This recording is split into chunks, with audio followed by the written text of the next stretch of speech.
Have you ever given anything away for free, like your time, your resources, without asking for anything in return? This can be a really dangerous habit, and we talk about it in negotiations, but I want you to think about how this might apply to you. And remember how a small ask can have a longer term benefit. Welcome to How to Get What You Want. This podcast is for driven women ready to claim their goals and navigate their careers with clarity and confidence. Join me as we explore real stories, tools, and strategies to help you steer your career exactly where you want to go. Let's get started on helping you get what you want. I'm so glad you made the choice to be here today. This is an important topic, so really listen up. I want you to think about how this can apply to you. You may have heard in negotiations that you never give something for nothing. That is a true rule. It's great to make it a rule of thumb. And it's this whole idea about how to make sure that you're not devaluing yourself. Think about that. When you don't ask for something, you devalue what you bring to the table. It's this idea of the rule of reciprocity. The principle of reciprocity was actually introduced by Cialdini. Cialdini talked about the rule of reciprocity or the principle of reciprocity and how this idea is that we have a knack inside of us. It's just human nature that when somebody gives us something, we want to give something in return. You can think about this stress that happens around the holidays when you go to a place, you meet up with somebody, and you see that they're carrying a present and you're like, oh no, I didn't get them something is the first thing that comes to mind for me. And when they give you something, they're doing it because they want to find that joy. That's what they get. But you have this sinking feeling of, sometimes I've actually said I've left the present at my house. I forgot to bring it. You want to give something in return. It leaves this nagging feeling that you didn't do something for the other person. It's a natural tendency that we have to give more than we get. But when we get something, we want to give back. So be thoughtful around this whole idea of this principle that's innate to you.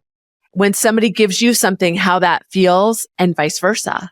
There's so many examples I think of from a retail perspective. A lot of stores do this. Set our expectations for sales, for coupons. I think about Kohl's. Kohl's has a lot of coupons, a lot of discounts.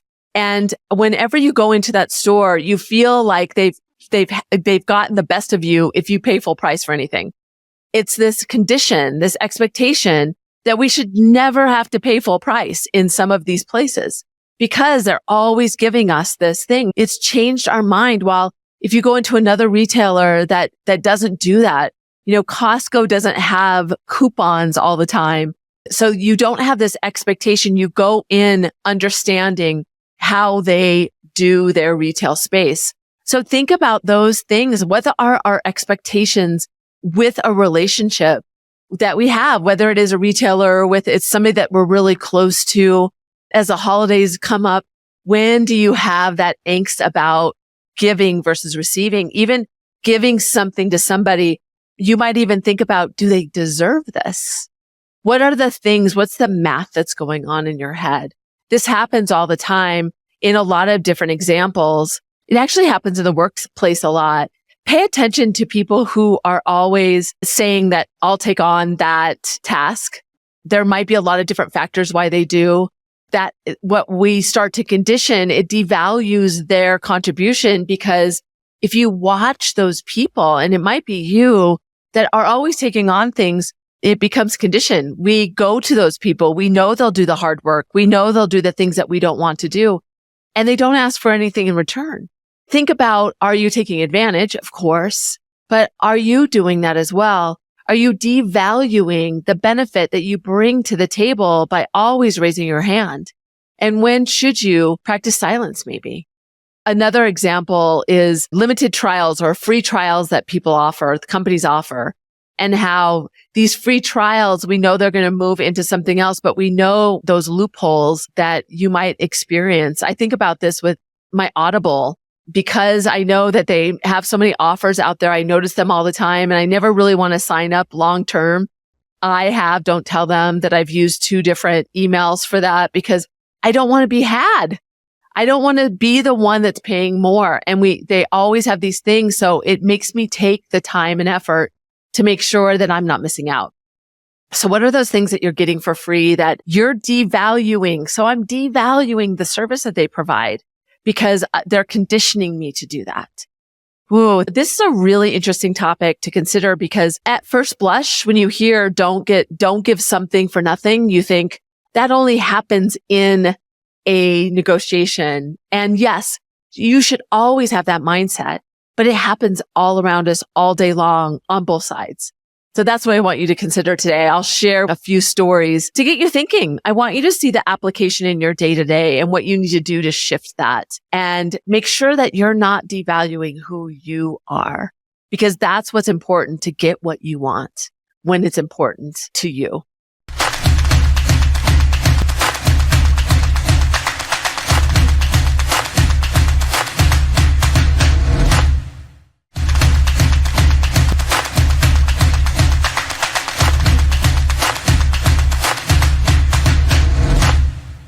Let me share a couple stories to give you some context so you can think about, and this may really hit close to home for you.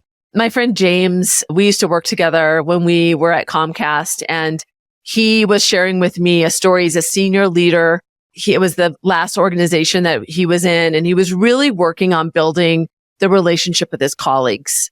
And so in the staff meeting, when they would meet and give status of things that were going on in the business, and when there was anything that wasn't nicely fit within somebody's organization, he would volunteer to take on that project or that task or follow up with that person or email this person to do this. And what he started noticing over time is he would jump in thinking, I'm being so good to my colleagues by being the one that takes action and giving to them. And over time, what happened was they would sit there and let James take on more and more. And he started realizing that people would turn to him literally and look to him whenever one of those things that either people didn't want to do or that was something that was outside of their regular day to day, James would take it on.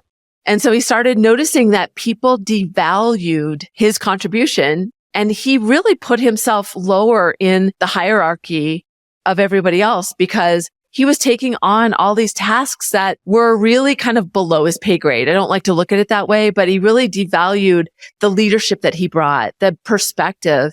It started to dilute his opinion a little bit more in the meeting. He started seeing the dynamics with his colleagues that they would ask others for their opinion versus his. And he started noticing that. And it was really an interesting, really clear example of how he himself, out of the goodness of his heart, wanting to give more and more and be that person, really shifted the way people saw him over time. So when I think about that story and I think about James, and of course we had this conversation and he understood that he needed to stop doing that. He needed to change that relationship in that example or that situation so that his colleagues would see him differently. He didn't mean to do it, but it was just happening over time.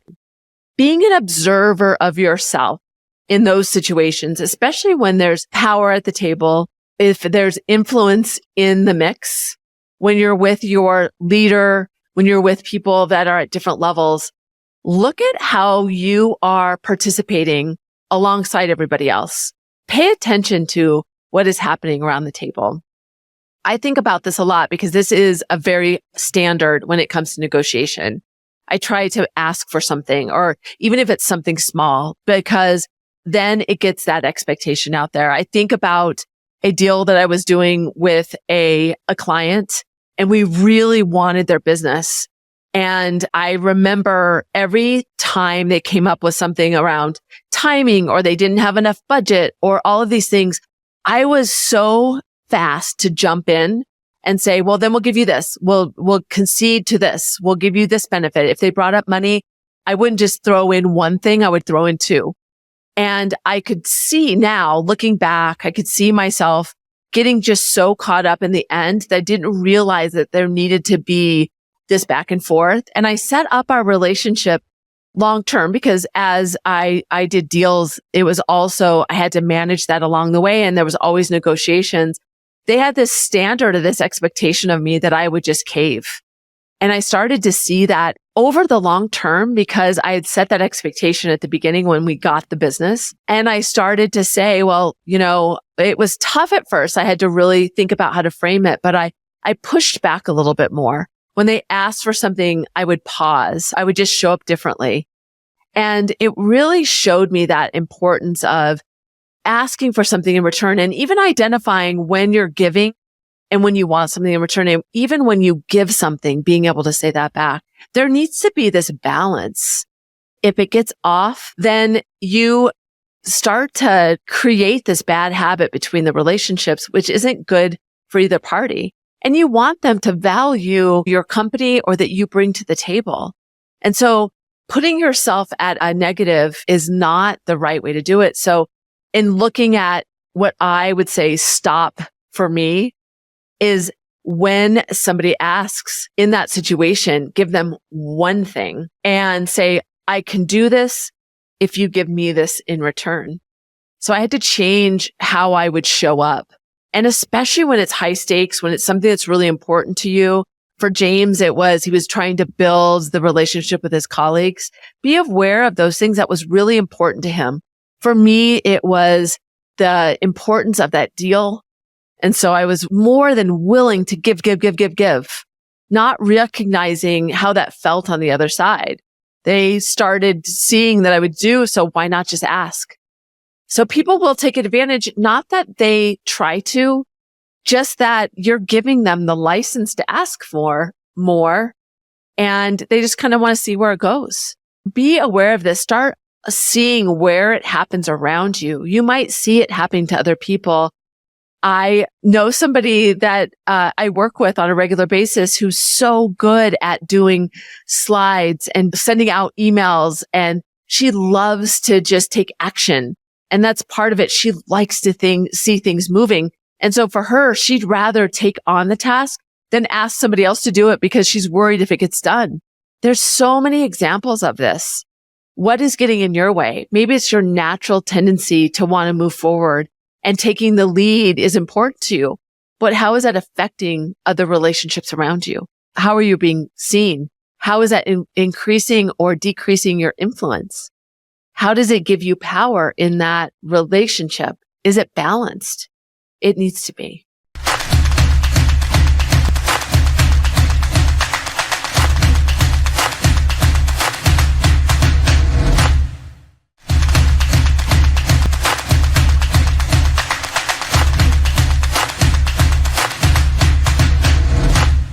As I go through these tips, I want you to think about, how do you apply these? How are you going to take action? How can you use these and leverage these in your day-to-day situations? Zoom out. This could be a great lesson for you to see in all aspects of your life. And maybe you start these tips in a safe place until you start to really see how you can use these and making them part of how you enter into any kind of situation. So the first tip is making asking a habit. Really think about, and maybe before you go into a conversation or a negotiation, especially if it's high stakes, what are the questions I'm going to ask for? Or what are the needs that I have? That way, in the moment when you've given a concession, there might be something that you've already considered. So what are the asks that are important to you? And make sure that you put those out there. Give yourself that space to do that. You might have to identify and be able to say, oh, gosh, I just gave something. What am I going to ask in return? So giving yourself that awareness about inserting that intention and what you ask for. So make it a habit. Make sure you think about, before you go into a situation, what are those asks? And make it a regular thing, asking more. The second tip is getting really creative with what you ask for. We often think about the things that are very set. When you think about a negotiation for a new role, it's the things that you ask for are just your salary or your vacation or where you sit or who you work with. But there's all sorts of other things around how can I get more exposure? What are the ways that I can get more development? And maybe it's not an investment. Maybe development comes from having a mentor internally. Get creative with what options are around you. And sometimes to get creative, what are some of the other people in your organization getting? Be curious about that. How did they get invited to this meeting? How did they get the experience of leading that project? What are the things that you might not be aware that you could ask for? If you're given more responsibility and you take it, what can you ask for in return? And maybe it can be as simple as saying, I will take this on now as long as you and I can have a conversation about what can I get in return in a month. So I'm going to put a meeting right now on your calendar that says, talking about this ask and what we're going to do. So getting used to that doesn't have to feel really scary in the moment. They don't have to deal with it, but you're giving them that idea of how it's going to come back in the future. When you think about that and taking on more responsibility, say yes, but what is that ask going to be? And even if you miss that moment, you can circle back. Be creative about what you ask for. And then the third tip is use small asks along the way. What are you regularly going to ask for that's going to build leverage? That example I just gave about saying, I'm going to put this on your calendar. I need this time. Ask for more. Just increase that. When you increase what your asks are, you get used to doing it. And people get used to you asking, being more of an asker. It's an expectation. I learned this through my peer, Dan, who asked for everything. And watching that really opened up my eyes to why not me? And when I didn't ask, they didn't assume that I would.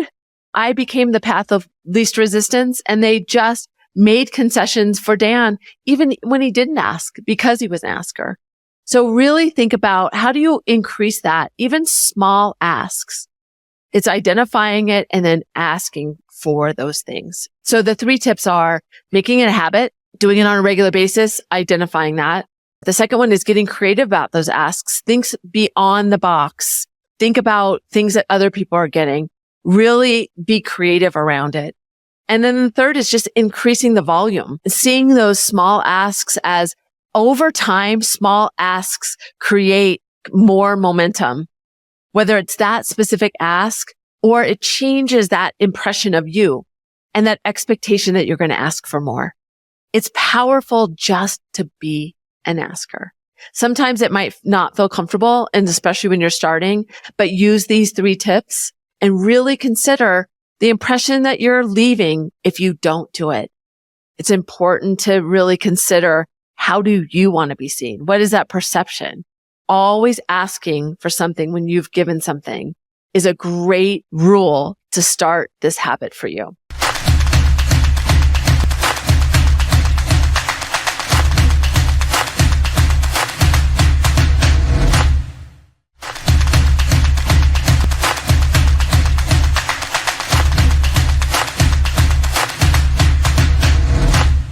So are you glad that you tuned in today, right? You're going to not walk into Costco or Kohl's the same again. You're a changed person. It's such an important thing to think about. It's such a subtle idea, but a powerful one. How are you decreasing your value? I want you to really think about and be an observer over the next week about how is this getting in your way? How is it getting in the way of other people around you?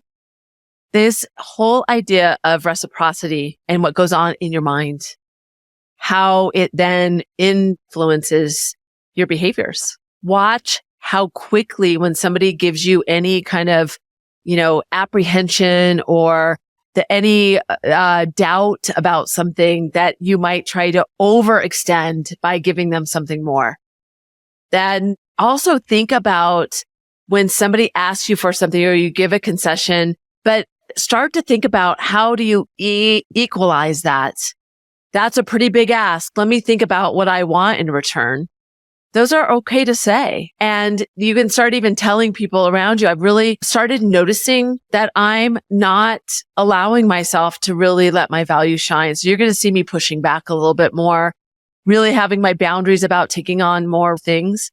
even saying that to your boss or people around you can be really powerful for you to reset your mindset, can also get them kind of ready to hear you say no. And so it feels a little bit better or asking for more. So what are you going to do to really think about how do you increase your value? How are you going to ask more? Every time you make a give, what is that you need in return? It doesn't have to be big, but have this awareness about how this might be getting in your way and the people around you. And maybe you can be a great ally for somebody to help them understand this. In fact, you could just forward this podcast and this show to them.